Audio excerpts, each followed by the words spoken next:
Hi everyone, this is Omkar from Edureka and today I'll be speaking about phishing attacks. In the previous video, I spoke about SQL injection attacks where I explained to you what SQL injection is, how it works, and also showed you a demo telling how you can use SQL injection attacks to hack a web application. So in this session, I'll be talking about what phishing is, how phishing works, and I'll be showing you a demo on how to use phishing to hack a target. And also at the end of the session, I'll be telling you how you can be safe from phishing attacks. So first, let us understand what a phishing attack is. Now talking about what phishing actually is. On a day-to-day base, everyone that use internet use a web application. You can be using a web application through your apps on your smartphone or some applications on your desktop, or you might be using a web browser. Now consider the case where you're using a web browser and you have to shop something online. Now you search for a product and you come across different websites and you like the product on two different websites. So one of these websites is a very famous, very popular, very trustworthy e-commerce website. And there is another website which is selling your product for the same price and or maybe for a more discounted price. But it is not popular. You've never heard of that e-commerce website before. Now you choose to pay for your product online, and for that you might have to enter your credit card or your debit card details. Now the question is, which website would you trust more with your personal details, with your sensitive details, that is your credit card details? Obviously, you would be less hesitant while you're entering the credit card details onto the e-commerce website that is trustworthy, and you would be more hesitant, you would be worried while entering these details onto the website that you are hearing the name for the first time. This is because you don't trust the new website. The other website, the popular website, you heard of the name before, you've used it before, and you have a trust factor with that website. So this psychology is what hackers take advantage of in phishing attacks. So hackers take advantage of this trust factor and they fake themselves as a trustworthy entity to steal your sensitive data or your personal data. So phishing is an attack of gathering sensitive information of a target, such as username, password, email ID, or other sensitive information, maybe your bank details, your credit card, your debit card details, by disguising themselves as a trustworthy entity. So as I told you previously, if you are entering any sensitive information, maybe your card details, onto a trustworthy website, you wouldn't be hesitant. So in phishing attacks, a hacker disguises himself as a trustworthy entity, then he tricks you into entering your sensitive information into that fake web application. So this is phishing. Now let us see how phishing works. Like I told you, phishing is a web-based application and this is mainly used to steal credentials. So we need a web application that is using a web server. Now every web application is connected to a web server. When you're using a web application, what happens is there is some data, the packets, the information that is being sent from your web application to the web server and from the web server back to your web application. Now this is how the communication between the web application and the web server happens. Now what happens in phishing attack is the hacker disguises himself as this web server. So you think that you are communicating with with the actual web server, but in reality, you're just communicating with the fake web server or the fake web application that the hacker has built. And when you enter sensitive information onto this web server or this web application, the hacker steals your credentials. So this is how phishing works.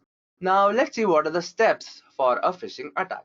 So the first thing a hacker must do is create a fake website. Because like I told you, phishing is an attack where a hacker disguises himself as a trustworthy entity. So first he has to create a fake website, a fake of a genuine website, and to trick the victim to enter the credentials. The next step is to send this fake website to the victim. Now suppose a victim is trying to access Facebook, for example. If he goes to the web application by himself, maybe he'd enter the URL of the website, or he would search for that website on a search engine and then use the link to go to that website. Now when he does that, he goes to the genuine website and not to the fake website. So the second step is that the hacker has to send this fake website to the victim where the victim enters the credentials. The third step that happens is the victim thinks that this fake website is a trustworthy website and enters credentials. And finally, the hacker gets the credentials. So this is how phishing works. Now let's see how you can use phishing to steal credentials of a victim. There are different ways of using phishing, and phishing is basically stealing credentials by disguising yourself as a trustworthy entity. Now, how you use phishing depends on your victim. So there are different ways you can use phishing in. I'll be talking about two ways. The first one is using already existing tools. There are different tools that are already available. Some of these tools are already pre-installed in certain penetration testing operating system, and most of them, almost every one of them, are present online on the internet, and most of them are available on GitHub for you to download and use. So the first thing I'll be telling you, the first way is using tools. So for this demo, I'll be using SE Toolkit, which stands for Social Engineering Toolkit. And there are different tools like vmin, Social Fish, that I'm not going to be showing because it's basically the same thing you're trying to do. And when you're using a tool, there are two things you can do. The first thing is using pre-available templates.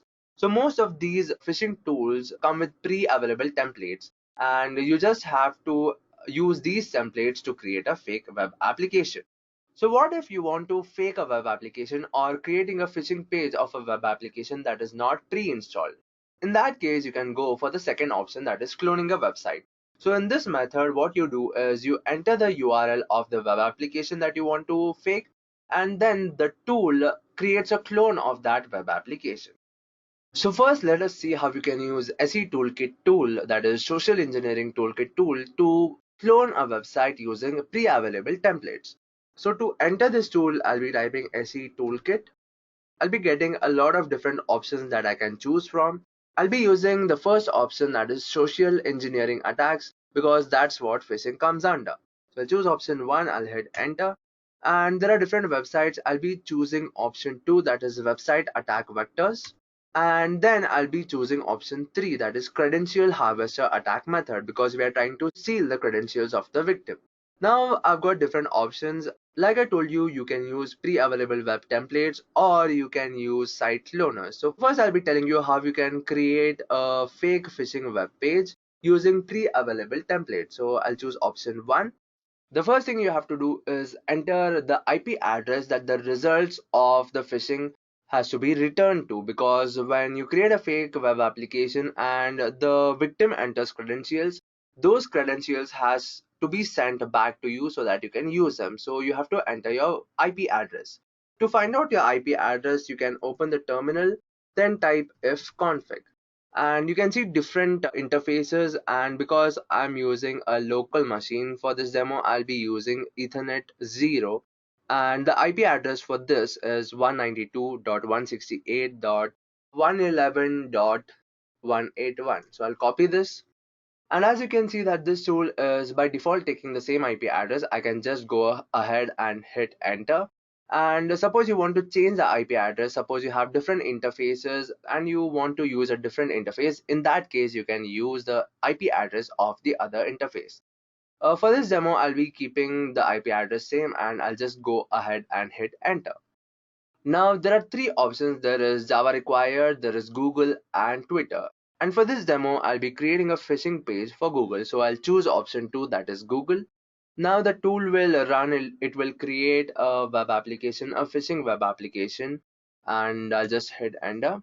Now the phishing web application is ready. So I'll just open the browser, and because I'm running this on my local server, I'll just hit localhost and enter.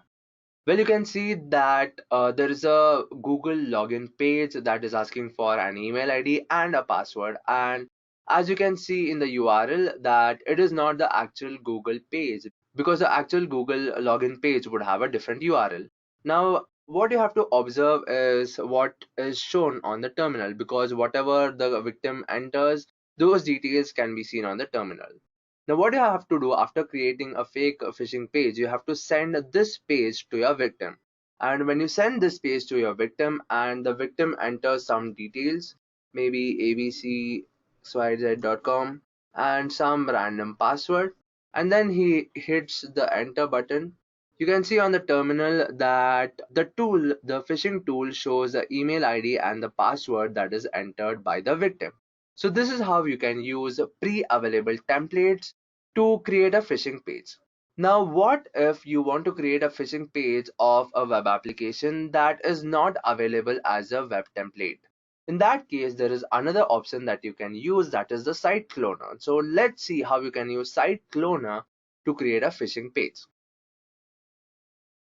Well, for this demo, I'll be creating a phishing page of Edureka community, and the URL for that is edureka.co/community. I'll hit the enter button. Edureka community is basically a forum where people can ask questions, their doubts regarding various technologies, and there are other community members that answer to your questions. So there are different options here. Latest, most viewed, there's ask a question. It's also integrated with a blog, and what we are actually interested in this part, that is the login and sign up, because we want to steal the credentials. So this is what we are interested in, and I want to clone this site to create a phishing page. So I'll just copy the URL of this page. Now coming back to the terminal, I'll enter the phishing tool again, that is SE toolkit, and I'll choose option 1. Here I'll be choosing option 2, that is website attack vectors, and similar to the previous way, I'll be using credential harvester attack method, that is option 3. And here, instead of using option 1, that is web templates, I'll be using a site cloner, that is option 2. And similar to the previous time, it asks for the IP address. I'll hit enter because this is the IP address I want to use. And now you have to enter the URL for the web application that you want to clone. And because I copied the web application of Edureka community, I'll just paste it here and I'll hit enter. Now this tool will take a little bit of time to clone the website, and well, it is ready. Now let's see how the phishing website looks. I'll open a new tab. I'll just close the other tab, and because I'm running this on a local server, I'll hit localhost. Well, this is the fake website. This is the fake Edureka community website. Now you can see that the interface looks exactly the same. All the options here are available, all the questions, all the details, there are different categories here, and also the login button. Now, if you have a victim that uses Edureka community regularly, then you can create a fake website, a phishing website of Edureka community, and then send this phishing website to him. So what happens is when he hits the login button, he has to enter the email ID and password. And when he enters the email ID and password, for example, I'll be entering this email ID and some random password, and I'll hit the login button. Now let's see on the terminal what details we get. Now as you can see that there's a message that tells possible username found, possible password found, and you can see that the username and the password that I entered on the phishing page is available to me on this site. So this is how you can use phishing tools to steal credentials of your victim. Now the question is, when you create a phishing page using these tools and you send these phishing pages to your victim, the URL is something different. There is localhost or there is an IP address. And suppose you want to steal credentials of Gmail and you send one IP address and your victim opens it. He sees there's a Gmail login page. So do you think he would actually enter his information? Because it would be fishy, because if he has to log in into Gmail, he would just enter the URL by himself or go to Gmail login page by himself. He would obviously think why he has to enter his credentials on the web application, the website that you sent. So if you're just using phishing tools and just sending the IP address, in most cases you will fail because the victim will know that something's fishy. In that case, what you have to do is use the second way for phishing. So the second way for phishing is creating a custom phishing website. Now to do this, you have to study your victim, you have to understand your victim, you have to understand what pages he usually visits, what fields, what things he is usually interested in, and then depending on his interest, you have to create a phishing website. Now let me show you how you can use phishing by creating a custom phishing page. Now coming back to the Kali Linux operating system, I have created a phishing page that I will show you. And I have created a phishing page that gives you some offer. There's a special offer, and when I was creating this phishing page, I had this one friend in mind that usually keeps looking for offers to buy food, because he's a foodie. He usually orders online, and every day he goes on to different websites and checks for coupons available or promo codes available. So this friend was what I had in mind, and I created this phishing page that tells special offer valid on Swiggy, Zomato, Uber Eats, Food Panda, basically different food ordering services. And I've also written that you can get 80% off on your food delivery. And to do this, you have to log in with your Gmail account. So you have to log in with your Gmail account to avail this offer. And also under the get promo code, I have created a login button. And just to make it a little legit, because usually promo codes have expiry dates, and yeah, so if I send this thing, it would look legit, and because there's an expiry date, he would log in with Gmail. Now I've also connected this web application to a database, where I've designed this web application in such a way that when the user logs in to Gmail using his email ID and password, then that email ID and password is sent and stored onto my database. So if I send this phishing page to my friend, obviously because he needs promo code, he would go and hit the login button, and I've redirected this to a fake Gmail login page. He would enter his email ID and password because he wants the promo code for food, and he would enter his email ID and password and hit the login button. And then I'm just displaying something telling coupon details will be sent to your email address, and he'll be checking for the coupon details for the promo code on his email ID.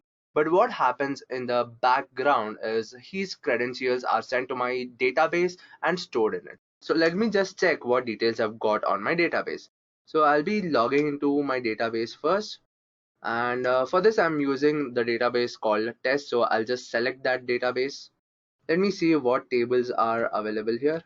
And there are two tables, and there's this table called phishing details where I'm storing the data in. So I'll just display all the rows from this table. So select star from phishing details. This is the query to print all the rows of the database table. Now let me hit enter. Well, you can see that there are two rows. This was a previously entered username and password, and this is the username and password that we just entered. So this is how you can create a custom phishing page depending on the interest of your victim, and then steal credentials of your victim. Now that you've seen how to use phishing to steal credentials, now what if someone is trying to execute a phishing attack on you? How can you be safe from phishing method? So you've seen how phishing works. You've seen that the main part of phishing is the URL. So the first important point that you have to keep in mind to be safe from phishing attacks is never enter sensitive information on a web application that you don't trust, because if it's a genuine web application, if it's Gmail, if it's Facebook, and you're typing the URL and then going to the web application, then you know it is a trustworthy web application. But if there is some random web application that you've never heard of before, that you don't trust, and that web application is asking for sensitive information, especially your bank details, because most of the time phishing is used to get bank credentials and also email ID and password. So always be careful not to enter sensitive information on web applications that you don't trust. The second thing is always look at the URL of the web application. Suppose you want to log in into Facebook, then the URL would be www.facebook.com. This is the homepage of Facebook. Suppose you have another URL, some other URL, and a Facebook page is displayed that is asking you for your login credentials, then you have to understand that there is something fishy. This might not be the genuine Facebook page. In that case, always be careful to look at the URL when you're entering sensitive information. Well, that's all for this session. If you've liked this video, like and share, and stay tuned for more videos on hacking where I'll be explaining different methods, different concepts of hacking. Until next time then, bye bye.